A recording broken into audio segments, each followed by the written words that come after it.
Today, we're diving into the latest buzz about the highly anticipated Galaxy S24 Fan Edition.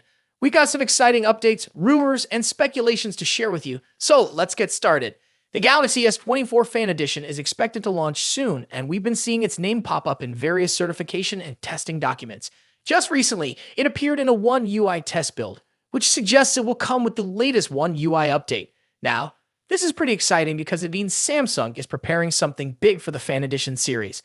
There's been a lot of speculation about the chipsets that might power the S24 Fan Edition. Some reports suggest it could use either the Exynos 2400 or the Snapdragon 8 Gen 3, the same chips found in the Galaxy S24 series.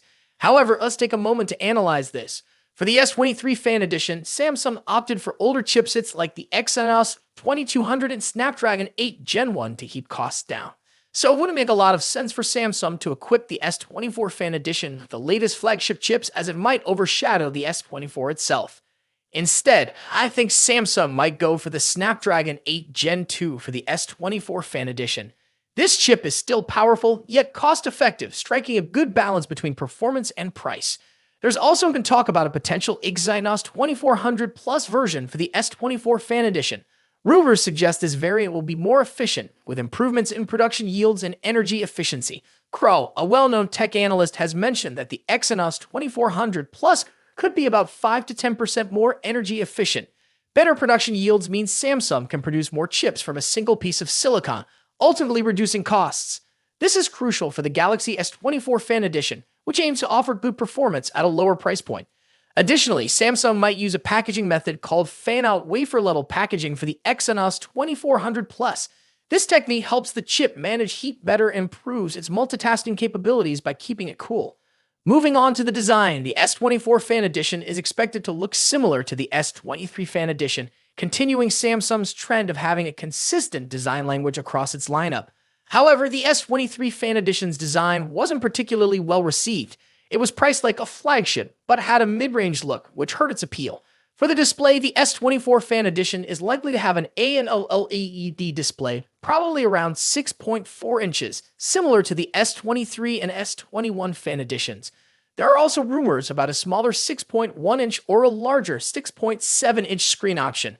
Whichever size Samsung decides on, we can expect an FHD Plus dynamic AMOLED panel with high brightness and ATR10 Plus support. As for protection, the S24 Fan Edition might feature Gorilla Glass Victus or even Victus 2, stepping up from the Gorilla Glass 5 on the S23 Fan Edition. This means better durability and scratch resistance, which is always a welcome upgrade. Overall, the Galaxy S24 Fan Edition looks promising on paper. If Samsung can deliver on these specs and rumors, the S24 Fan Edition might just be the device to revive the Fan Edition series and make it a hit once again. I hope you found this video informative. If you did, make sure to hit that subscribe button and give us a thumbs up. What are your thoughts on the Galaxy S24 Fan Edition?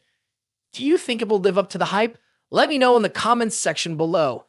That's it for today. As always, thanks for watching, and I'll see you in the next video. Peace out. In just a few months' time, the iPhone 16 Pro Max will succeed the iPhone 15 Pro Max and take on the mantle as the best and most advanced iPhone out there. Although there's plenty of time until September and a lot can change, we seem to know a lot about the upcoming top iPhone model based on rumors and leaks. How is the iPhone 16 Pro Max shaping up against its predecessor? What's changing and what's staying the same? Let's see how the iPhone 16 Pro Max shapes up against the current best iPhone Apple has in its roster.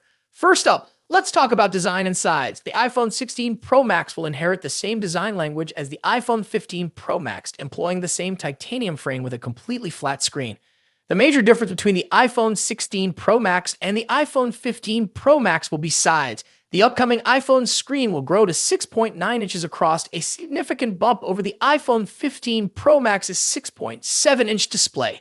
To achieve this, they're likely shrinking the bezels down even further and making the phone itself slightly larger overall. As per the rumors, the iPhone 16 Pro Max will measure 163mm in height and 77.58mm in width versus 159.9mm and 76.7mm for the iPhone 15 Pro Max, respectively. A small but notable change, all things considered. The iPhone 15 Pro Max debuted with an action button. instead of a mute switch and a USB Type-C port at the bottom, so those two features will be carrying over to the newer model as well. However, the iPhone 16 series will be scoring another button, dubbed the capture button. Colors-wise, the iPhone 15 Pro Max was available in 4 understated and titanium-inspired colors. We've heard that Apple might use another titanium processing technique that will make the iPhone 16 Pro Max glossier and also more capable of retaining colors. Moving on to display differences. As mentioned, the iPhone 16 Pro Max will come along with a significantly larger display, measuring at 6.9 inches across. Aside from the size, we don't clearly expect any other major changes. We're certainly getting a liquid Retina XDR display with an OLED panel delivering superb colors, contrast, and exceptional maximum brightness. The screen will support 120Hz ProMotion refresh rate, making scrolling through the interface and on-screen content way smoother. Now let's delve into performance and software. The iPhone 16 Pro Max will feature a second-generation 3nm chip, possibly dubbed Apple A18 Pro. As one can imagine, we expect that the Apple A18 Pro will have better performance than the Apple A17 Pro. Due to the heavily rumored focus on AI for both iOS and the iPhone 16 range, we expect that the iPhone 16 Pro Max will come with a much improved neural engine to take care of all the generative AI features. The iPhone 16 Pro Max will also be a first to debut iOS 18 with a focus on artificial intelligence features. The new iPhone 16 Pro Max will also support faster Wi-Fi 7 and a more power-efficient 5G modem, keeping you future-proofed on the connectivity front. Let's talk about the camera. As the iPhone 15 Pro Max delivers a host of important camera features, chief among which is the new 120mm telephoto lens, the iPhone 16 Pro Max could finally address one of the forgotten cameras that hasn't recently scored any significant overhauls, the ultra-wide. Analyst Ming-Chi Kuo believes that Apple will be introducing a 48-megapixel ultra-wide camera on the iPhone 16 Pro Max. When it comes to audio quality, iPhone Pro Max devices are always up there with the best, setting the benchmarks for all other manufacturers to measure up against. The iPhone 16 Pro Max will be no exception. The same generally applies to haptics too. iPhones are arguably the best devices when it comes to haptic feedback, giving us precise and accurate vibrations that are sufficiently strong yet not overpowering. Lastly, battery life and charging. The iPhone 16 Pro Max will reportedly feature a much larger 4,676 mAh battery compared to the 4,422 mAh battery in the iPhone 15 Pro Max. Charging-wise, we haven't heard anything about a potential charging speed increase, but we hope to see one on the iPhone 16 Pro Max. So far, the iPhone 16 Pro Max is shaping up to be a logical improvement to the iPhone 15 Pro Max, delivering key upgrades in important areas like screen size, performance, AI, and battery life. Thus far, we haven't heard anything particular about a potential price increase, so it's safe to assume that the iPhone 16 Pro Max will start at $1,199 for the 256GB version. Of course, if there's an iPhone 15 Pro Max in your pocket, then you'll probably have few reasons to upgrade to the iPhone 16 Pro Max. Stay tuned for more updates on the iPhone 16 Pro Max as we get closer to its release date. Don't forget to like, share, and subscribe for the latest tech news and reviews. Thanks for watching. Until next time.